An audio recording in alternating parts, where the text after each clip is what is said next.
You're listening to Random Fit with hosts Wendy Batts and Ken Miller, winner of a Gold Markham Award for Digital Media.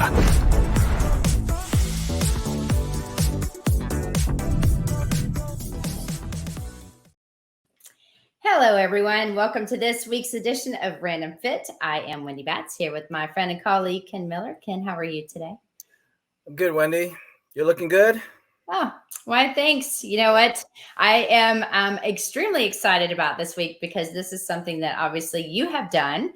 And when you said we were going to talk about this topic, I was like, oh, really? And then I mentioned it to some clients this morning and they're like, okay, I don't even know what that is. So today we're going to talk about, which is the title, what's the Ruck? And we're talking about rucking. So Ken, let me know how we came up with this topic and give us a little bit of background about it. Well, I'll share my experience later in this episode. But to answer your question, what the Ruck? The thing about rucking is that back in as I was reading about the history of rucking, is that it goes back to 700, the 707th century, right? So when it came to military training, because as military personnel goes, if you're in the field, you have to carry all of your supplies. We're not just talking about weapons and things along those lines to fight a fight, but you also have to carry all of your supplies: water, food, your bedding, and all those things. And those things would weigh. So what you have to do is actually train for that. So that's one of the things that they realized early on, 7th century. But taking that idea and now bringing it into modern day, that's something that the military has adopted, right? But also kept. So as form of exercise, that's something that's come up in the last 20 or so years, to where all you're doing with a ruck is you take a strong, sturdy backpack and you put weight in it. So what we're going to talk about today is basically how to use that, as far as, well, how to use it, why it's beneficial, and some of the things that are going on already that incorporate the rucksack. So Wendy, this is one of these things that I did as an event. So it's a team building event. I did it, I don't know, 8 years ago, was the last one. And the last one before that was about 10, 11 years ago. So, it was a pretty eye-opening event, to where that was the first time that I actually trained, right, with a backpack, with a weight on my back. And so, it was one of those events that are like, being in the exercise field, you're thinking, wow, this is different. This is challenging. And, looking for challenges is something that we always do as personal trainers. But this was one of those things that's like, okay, this is different. And this is a butt kicker. Yeah. And it's interesting because, again, when you said we're talking about rucking, of course, I'm like, what is rucking? And, and how did it get its name? Because I want to know what I'm talking about a little bit more than just hearing it from your experience. And basically a rucksack is what the military, it's a material backpack that you carry loads in. That's all it is. And so I was like, and that name has stuck, like you said, for ever since its time.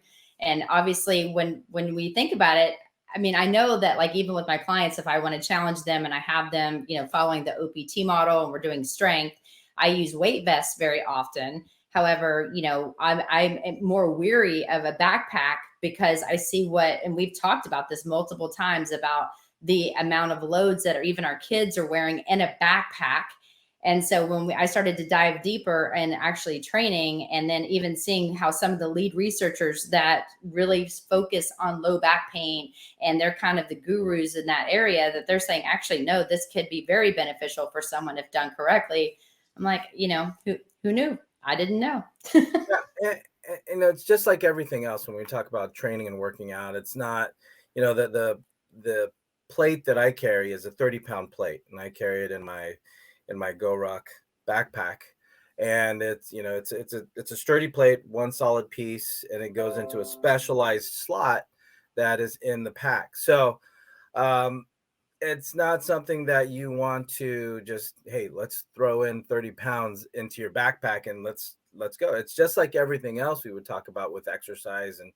And if it's something new to you, you don't want to just dive in head first. You want to graduate the level of resistance that you'll start to load onto your pack. So, you know, even with the Go Ruck event that I went to, it was, if you're less than 150 pounds, you have to carry a 20-pound plate. If you're over 150 pounds, you have to carry a 30-pound plate, which is why I have a 30-pound plate.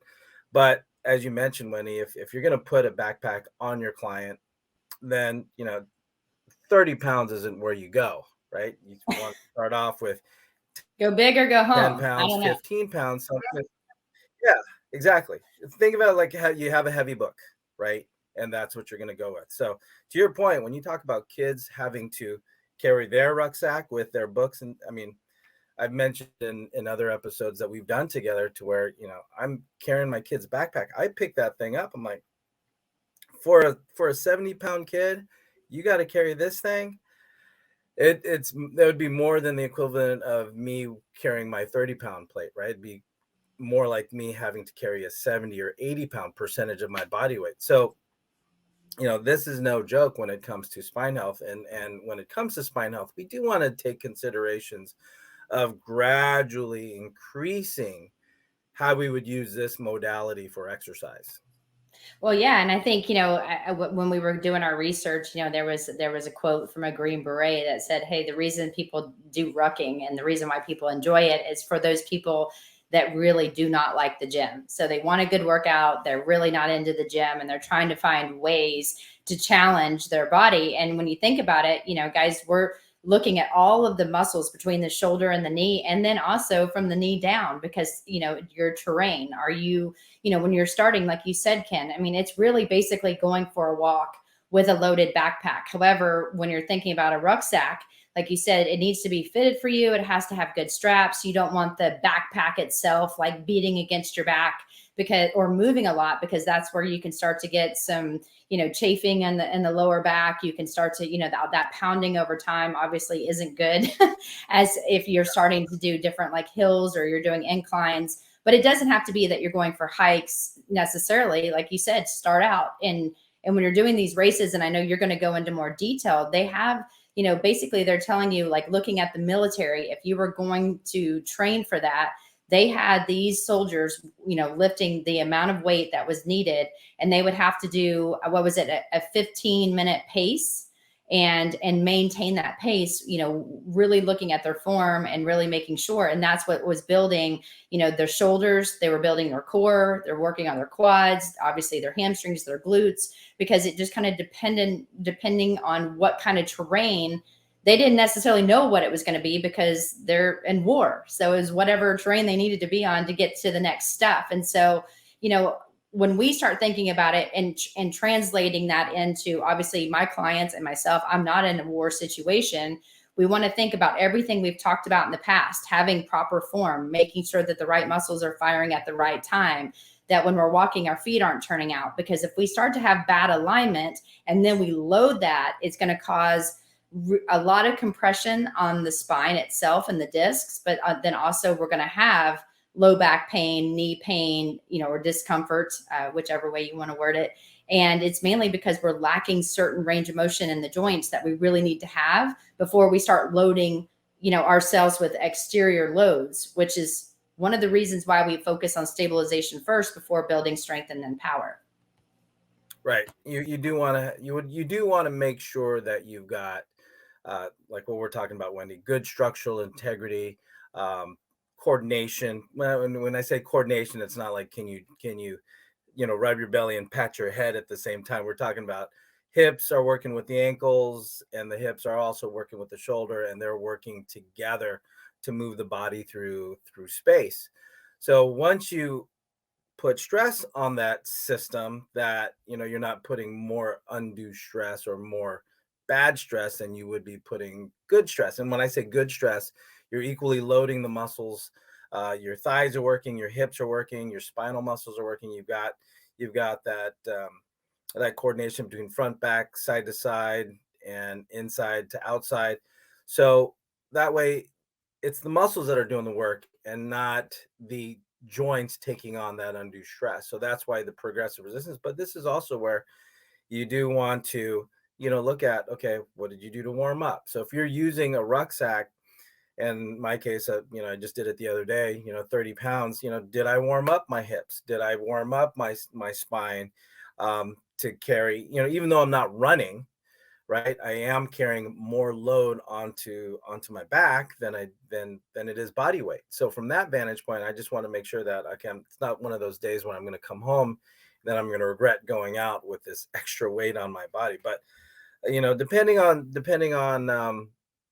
how well you move, then you can judge how much more resistance that you want to add onto your body when you're actually using this as a form of exercise. But again, when we're talking about the military, it means 30 pounds is nothing compared to if you're deployed into a desert environment where you have to carry all of your water, right? All of your water and all your food, to where now you're easily carrying over 100 pounds. And if you're a 150 pound, 160 pound soldier, that's that's a good part of your body weight, right? So the amount of conditioning, right? So we're talking about the thighs and the glutes and all the muscles that are supporting you holding that load, but we haven't even talked about the amount of work on the heart yet. And I think that's really important. I mean, today on Random Fit, myself, Wendy Batts, is here with Ken Miller, and we're talking what the ruck, and we're talking about rucking and how if you're not like into the gym, you want to get out. And even if you're not a runner, they say, I mean, obviously this isn't really about running. It's about walking at a faster pace that is, with a load on your back, but obviously making sure that it fits you. Um, Ken, I think it's important to say that because, when you're looking at the different research that's out there, like you just said, it's really, really good for your cardio health. And they're saying too that, like people that did a study just doing this form of exercise alone and starting light and then working up to heavier loads. And this was both in males and females, there was a positive impact.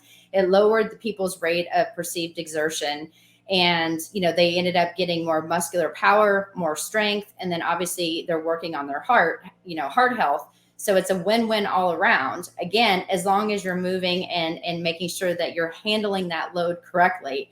And I say that because myself, I carry my son's backpack when he gets off the bus, and we're talking about his day, and I'll notice that I put my hands on his straps as I'm looking down, talking to him, and I am in a curved position in my spine. I'm looking down, and his backpack, like you said, is heavy, and he's only in first grade, so it's only going to get worse. And so if I were to go out and try to, do rucking with that type of posture, I'm going to actually compress, like I said, my lower back, and then I'm going to end up causing more issues because, that is a thing. And, there was a podcast, and I think you're the one that found it, Ken, that had Stuart McGill on there. And those of you guys that know Stuart McGill, he's the one that really advocates for bracing, abdominal bracing. And so he's got a ton of research, a ton of books. I mean, he's got his own lab.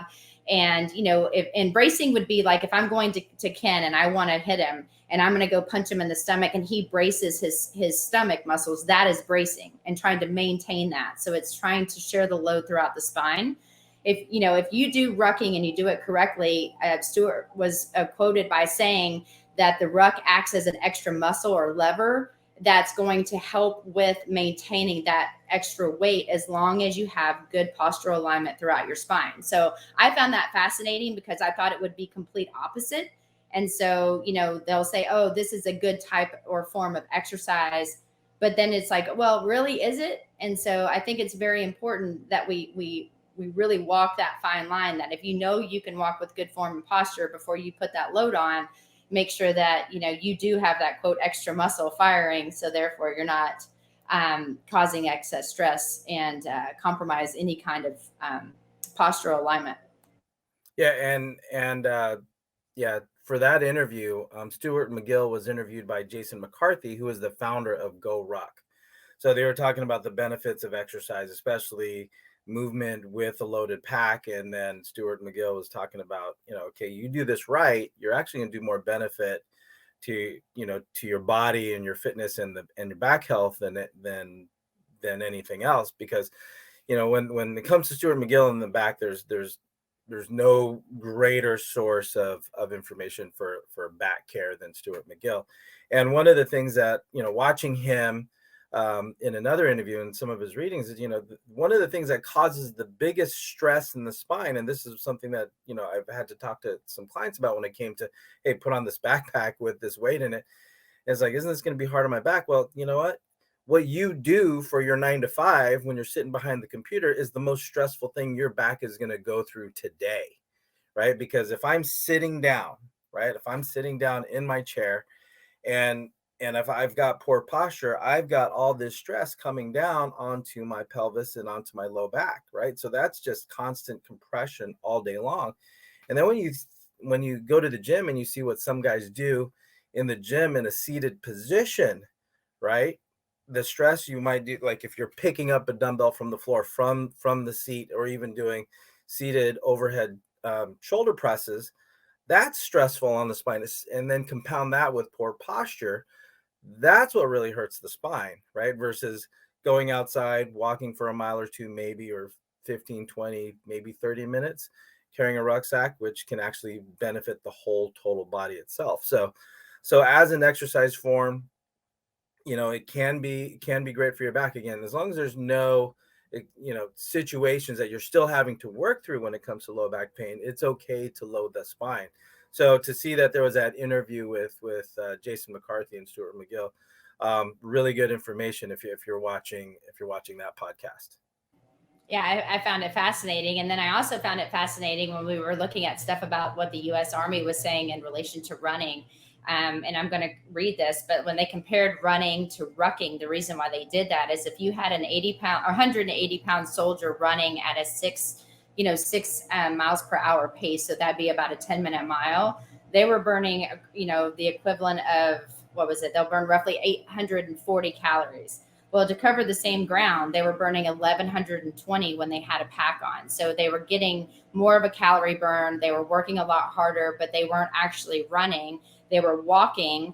And like I said, when they were walking the same distance, the amount of calorie difference is significant. And so they're getting more out of something that they would say is activities of daily living, because that's how they're going to have to live. And I kind of found the calorie differences, and that chart is available. I found it fascinating, especially for people that don't have a lot of time and kind of want to get a lot of bang for their buck. Yeah. And isn't that what all our clients are looking for? Is like, what can give me the most bang for my buck? And I know, and I've shared in another podcast, when I do Brazilian Jiu-Jitsu, one of the things that I really found that I had to work on was my conditioning. And with my frame and my build, and what I don't like to do is to go run, right, to get my heart rate up. But I tell you what, when you talk about the calorie burn, the ease for me to get my heart rate up with a rucksack on versus my body weight, and if I can walk with the weight, that's something that I definitely have grown to enjoy, really, because I'm outside getting fresh air, getting some sunlight on my face. And at the same time, I'm not having to pound the pavement and trying to run in order to get my heart rate up. The pack does enough for me, but if I pack my 30-pound plate, some water, right, I can actually be out there hiking for a lot longer than I can running, right, in order to get the same end result when it comes to my heart rate elevation. So this is one way that you can, work on your cardio and conditioning. I know we were talking about strength training, resistance training, or what you even quoted with that, with the Green Beret, talking about, hey, if this is something that we need to do to get in better shape for what we need to do for what we do, as far as the military is concerned, then you got to do it.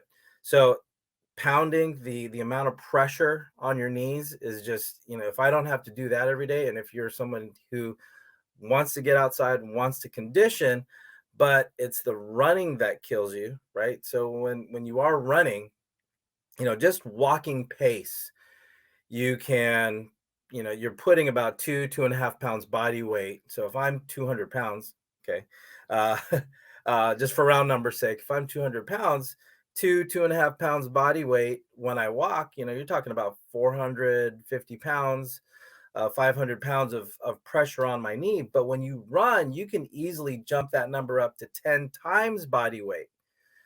But when you rock, and we're talking about heart rate for heart rate, you can get your heart rate up elevated just as much in some cases, depending on how much weight you've got, but with maybe 5.5, 6 times body weight. So if I can get the same benefit of cardio stimulation, right, with 5 times less, 4 times less pressure on my knees, I'll take that 7 days a week, 365 a year over pounding and pounding and pounding. And, it does give me an opportunity to still say that, yeah, I did conditioning. I did my cardio today without having to run.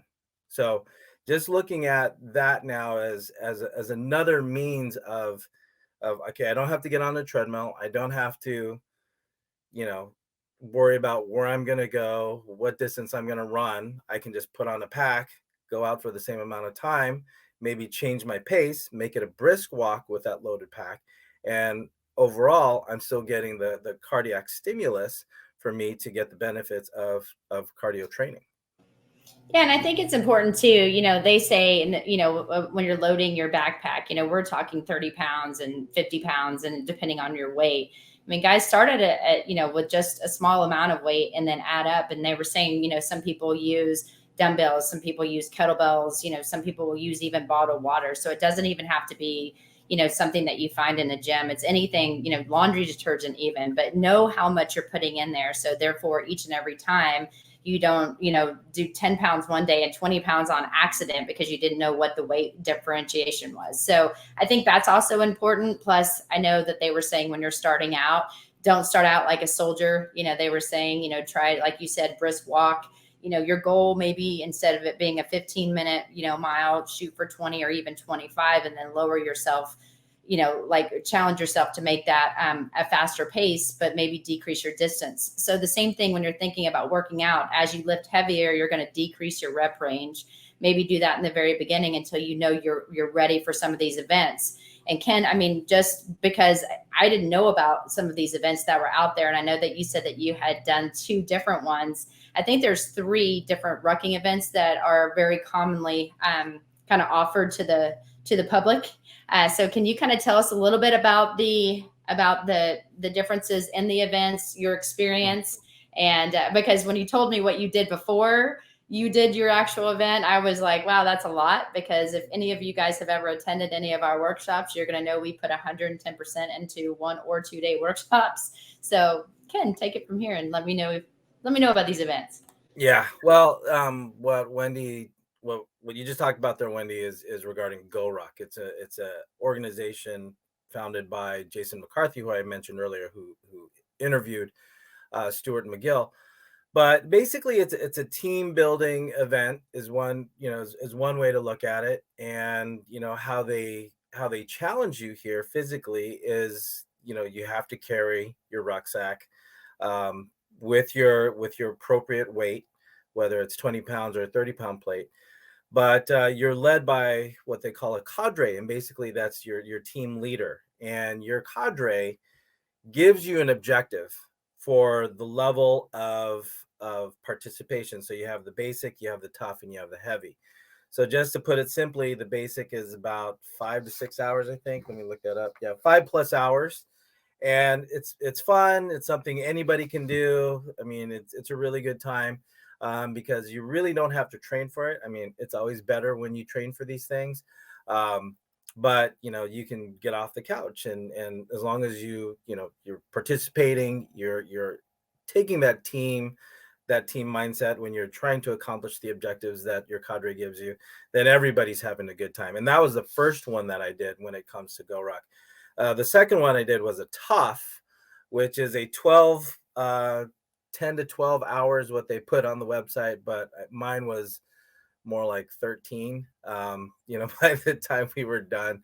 And I did that one in San Luis Obispo, California, which If I'm going to do something for 12 hours, I could go a lot worse places in San Luis Obispo with the rolling hills and the scenery. And that was an interesting event. And then the last one is the heavy. This is the one that goes for 24 hours. And that one, I've toggled with the idea, but it's, you definitely, with the tough and the heavy, you definitely have to train for those because it is, you're working as a team.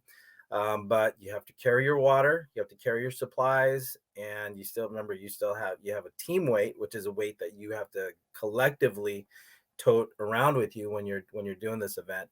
But then the tough, again, this 24 plus hours, 40 some odd miles on average. But it's hard for me to share my experience because as these events go, it's going to differ based on who your cadre is and what joyful things he wants you to do during that time, but also depends on the city because these things take place all over the world. And I was lucky enough to have an experience with two cadres who made sure that we got experience with the landscape. We had experience with the local town, so they'll try to incorporate different landmarks when they can. But if you're just plan on this, if you're going to be near water like a beach or a lake, plan on getting what they call wet and sandy.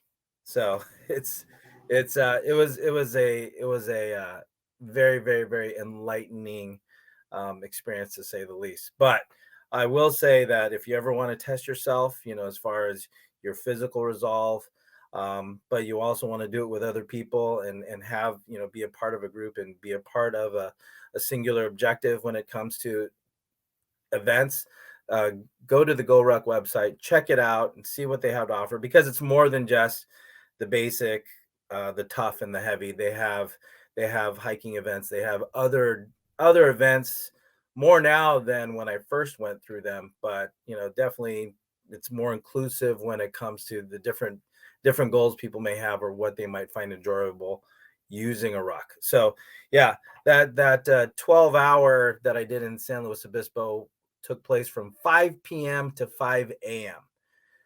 And we hiked up one of the local mountainsides over there, which was I tell you what, Wendy, that was a butt kicker, because you climb up, you have your water, you have your plate, you have your team weight, and it's dark, you got your headlamp on, and you just gotta, what they call, embrace the suck. It's not fun, but you got to do it. I can only imagine, and I have not done it. Now, granted, I was living in Phoenix there for a while, hiking Camelback or hiking some of the mountains. I mean, we could get up and down that thing in 30 minutes or less. That was kind of like some of our challenges that we would have before we went out. I'd have my clients meet me at the bottom of the mountain. We'd run up, we'd run down, we'd go shower, and we'd meet for dinner. So it was always a good day. But I can't imagine doing that for, 10, 12 hours. I mean, I have done the Grand Canyon in and out, done that multiple times in a day. They tell you not to do that because, they show all the hiker signs with like their hands on their head, like, please don't go in and out in a day. Yeah. If you can run and you can hike and you can do things and have good, strong ankles to maintain the different terrain.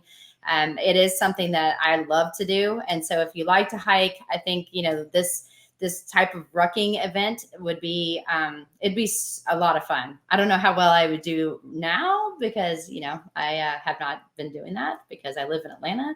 And while they're do have mountains, they're out there. They'll do these city rucks. So I mean, if I'm going to do this, I'm going to go by the beach and I am going to be sandy and wet. Like, no way am I going to do it in Atlanta in the humidity. Thanks, but no, thank you. But Ken, I appreciate you bringing this. I thought this was like phenomenal because I learned so much about the event. I know our producer was like, I don't even know what that is. And that's what most people say. So I really hope all of you guys that are listening, we want to say thank you for obviously tuning in as much as you do. We really do appreciate you coming back each and every week.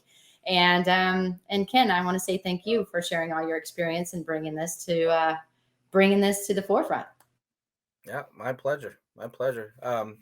Rucking is something you should try. Everybody should try, just because It's I mean, if you're looking to spice up your cardio, this is the way to do it. So Wendy, thanks again for everything, your insight, and letting me kind of verbally vomit about going into that Go Ruck, because now I actually think I'm gonna sign up again. I got to do it.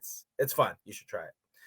All right. So hopefully you guys got something out of this and got some ideas on how you can spice up your cardio, just like I had to when it came to trying to train for other things in my life.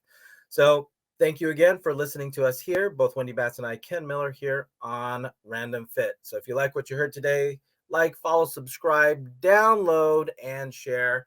But please, please, please comment. Let us know what you want us to talk about, and we will get that on there for you when we can. So until next time, everybody, take care and be well.